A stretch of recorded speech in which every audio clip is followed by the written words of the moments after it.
আপোনালোকক নতুন বছৰত আজি তৃতীয় দিন নতুন বছৰৰ তৃতীয় দিনটোতে এই কথা জনাবলৈ পাই আমি যথেষ্ট উৎসাহী হৈছোঁ যে ডিচেম্বৰৰ 13 তাৰিখৰ দিনা মানে 2024 13 ডিচেম্বৰৰ দিনা আমি গুৱাহাটী প্ৰেছ ক্লাবত সংবাদমেল সম্বোধন কৰি মৌজম্বিন কেভ শিৱলিংগত যি ধৰণৰ পূজা কৰিবলৈ বন্ধ কৰা হৈছিলে মেঘালয়ত সেই বিষয়ত আমি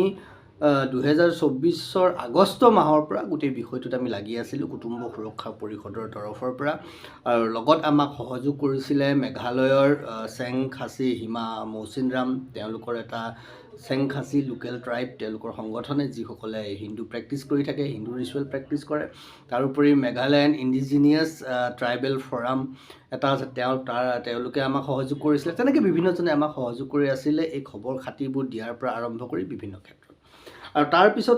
13 ডিচেম্বৰৰ সংবাদমেলখন আমি কৰাৰ পিছত আমি 10 দিনৰ সময়সীমা বান্ধি দিছিলোঁ মেঘালয় চৰকাৰক যিহেতু ইয়াৰ আগত ইতিমধ্যে মেঘালয় হাইকোৰ্টে তেওঁলোকক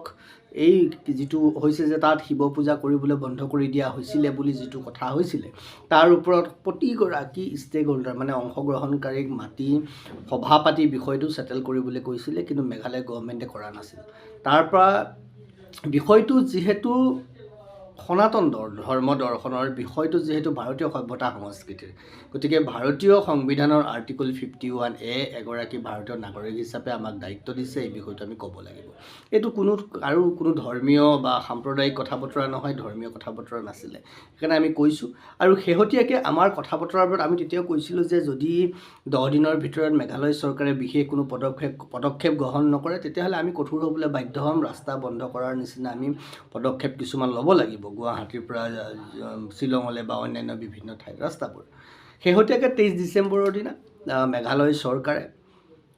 ইষ্ট খাচী হিলছৰ DC অফিচৰ পৰা এখন নিমন্ত্ৰণী পত্ৰ আহিলে আমাক তেওঁলোকে নিমন্ত্ৰণ জনালে তেওঁলোকে বিভিন্ন অংশগ্ৰহণকাৰীকো নিমন্ত্ৰণ জনালে আলোচনা সভাখনৰ কাৰণে আৰু তাৰিখটো ঠিক কৰিলে 3 জানুৱাৰীৰ দিনা মানে আজি 11 বজাত শ্বিলঙত ইষ্ট খাচী হিলছ DC অফিচত আমাৰ মিটিং হ'ল খুব সুন্দৰ মিটিং এখন হ'ল গোটেই কথাখিনি আলোচনা হ'ল আৰু তাতে এইটো নিশ্চিত হ'ল ইতিমধ্যে তাৰ পৰা যিখন মাইনোটছ মিটিঙৰ যিখন আমাৰ প্ৰস্তাৱসমূহ সেইসমূহ ইতিমধ্যে DC অফিচৰ পৰা আমালৈ প্ৰেৰণ কৰিছে আমিও সংবাদ এক প্ৰেছ বিজ্ঞপ্তি আমি ইতিমধ্যে দিছোঁ আমি ৰাজহুৱা কৰিছোঁ কথাখিনি যে তাত কোনো ধৰণৰ বেন নহয় এতিয়া আপুনি বছৰৰ প্ৰত্যেকটো দিনেই পুৱা 9 বজাৰ পৰা 5 বজালৈকে মৌজম্বিন শিৱলিংগত পূজা কৰিব পাৰিব কিন্তু দুটামান চৰ্ত আছে চৰ্ত কি প্ৰথম চৰ্ত যে তাত কোনো ধৰণৰ ধোঁৱা বা জুই জাতীয় বস্তু ব্যৱহাৰ কৰিব তাৰমানে আমি বন্তি ধূপ জ্বলাব নোৱাৰিম নিশ্চিতভাৱে কোনো কথা নাই কামাখ্যা মন্দিৰতো আমিতো গৰ্ভগৃহত নজ্বলাওঁ নহয় আৰু ধূপ আৰু আপোনাৰ চাকি সকলো বাহিৰত জ্বলোৱা গতিকে তাত কিয় ভিতৰত লাগে নালাগে য়েছ গতিকে দৰকাৰ নাই তাৰপিছত তেওঁ কৈছে লেতেৰা হয় আৰু সেইটো বস্তু আপোনাৰ নেচাৰেলি খুব সুন্দৰকৈ তাৰ ওপৰত টুপটুপকৈ পানী পৰি থাকে গতিকে তাত আৰু বেলেগকৈ কিবা আমি পূজা কৰিবলৈ ফল মূল ফুল এসোপা আনি জাপি দিব লাগিব তেনেকুৱা কথাও নাই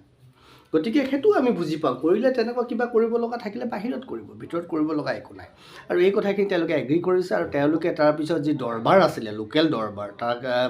মেঘালয় ডিষ্ট্ৰিক্ট এডমিনিষ্ট্ৰেশ্যন আৰু মেঘালয় চৰকাৰ ইতিমধ্যে কোনো ধৰণৰ তাত নিষেধাজ্ঞা নাই মুকলি কৰি দিছে যিখিনি আছিলে এতিয়াৰ পৰা সকলো যাব পাৰিব মুকলিকৈ কেৱল 9টাৰ পৰা 7 বজালৈ খালি কোনো ধৰণৰ ভিতৰত একো কৰিব নোৱাৰিব প্ৰাৰ্থনা কৰিব পাৰিব একান্ত মানে বহিব প্ৰাৰ্থনা কৰিব ভগৱানক প্ৰাৰ্থনাৰ মাজেদিহে পাব পাৰে গতিকে তাত প্ৰাৰ্থনা কৰিব পাৰিব সকলো যাব আৰু মই চেগতে মেঘালয় চৰকাৰক ধন্যবাদ জ্ঞাপন কৰিছোঁ আজি তেওঁলোকে আমি যোৱাৰ পৰা অহালৈকে তাত থকা সময়খিনি যি ধৰণে আমাক সহায় সহযোগ কৰিলে যি ধৰণে আমাৰ সুৰক্ষাৰ প্ৰতি তেওঁলোকে ব্যৱস্থা গ্ৰহণ কৰিলে আৰু যি ধৰণে তেওঁলোকে আমাৰ কথা শুনিলে আমাক যি ধৰণে কথা পাতিবলৈ সুবিধা দিলে তাৰ কাৰণে মেঘালয় চৰকাৰক আমি ধন্যবাদ কৃতজ্ঞতা জ্ঞাপন কৰিছোঁ অসমীয়া হিচাপে ভাৰতীয় হিচাপে সনাতন ধৰ্মাৱলম্বী হিচাপে মই গৌৰৱ অনুভৱ কৰিছোঁ আৰু ভাৰতীয় সংবিধানৰ যি সৌন্দৰ্য যে প্ৰত্যেকজন ভাৰতীয় নাগৰিকৰ তেওঁ এজনেই থাকক তেওঁ ধৰ্ম নিজৰ মতে কৰাৰ অধিকাৰ আছে তেওঁ কথা কোৱাৰ অধিকাৰ আছে তেওঁ মুকলিকৈ ঘূৰি ফুৰাৰ অধিকাৰ আছে আৰু এই গোটেইখিনি সাব্যস্ত কৰিব পৰা যিটো পৰিৱেশ আজি মেঘালয়ত আমি দেখা পালোঁ তেওঁলোকে সেইটো আমাক কৰি দিলে আৰু ইমান দিন যিটো বিবাদ হৈ আছিলে আমি আশা কৰিছোঁ মৌজম্বিন কেইবত সেই বিবাদ আজি প্ৰায় শেষ হ'ব সকলোৱে তাত সেৱা কৰিবলৈ যাব পাৰিব নহয় বাকী বাহিৰত ভিতৰত একো কৰিব নোৱাৰে বাহিৰ কাৰণ এইটো এনভাইৰনমেণ্ট প্ৰটেকশ্যনৰ কথা আছে দিয়কচোন নেচাৰেলি মেড আমি বুজিব লাগিব যে সনাতন ধৰ্ম বৈজ্ঞানিক ইয়াত অন্ধবিশ্বাসৰ কোনো স্থান নাই এইটো আমি জানিব লাগিব বুজিব লাগিব এইখিনি আমি তাত কিছু আছে কোনোবাই যদি জানিব খোজে সবিশেষ আমি তেওঁলোকক জনাম কথা হ'ল আজিৰ পৰা আপোনালোক যাওক সেৱা কৰক ঈশ্বৰৰ ওচৰত একান্ত মনে বহক ধ্যান কৰক আৰু বিচাৰক ভগৱানৰ ওচৰত প্ৰাৰ্থনাৰ দ্বাৰা প্ৰাৰ্থনাত শক্তি আছে আপোনালোকেও প্ৰাৰ্থনা কৰক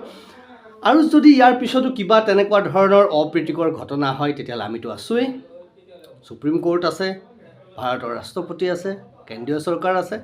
য'লৈকে যাব লাগে আমি যাম কিন্তু আশা কৰিছোঁ আৰু তেনেকুৱা একো নহয় আহি থকা দিনত সকলোৱে আমি পৰস্পৰে পৰস্পৰক মৰম ভাল পোৱাৰে আমি একত্ৰিত কৰি ৰাখিব পাৰিম বুলি ভাবিছোঁ ভালে থাকক সকলোকে নতুন বছৰ নতুন খবৰটো দিলোঁ কেনে পালে জনাব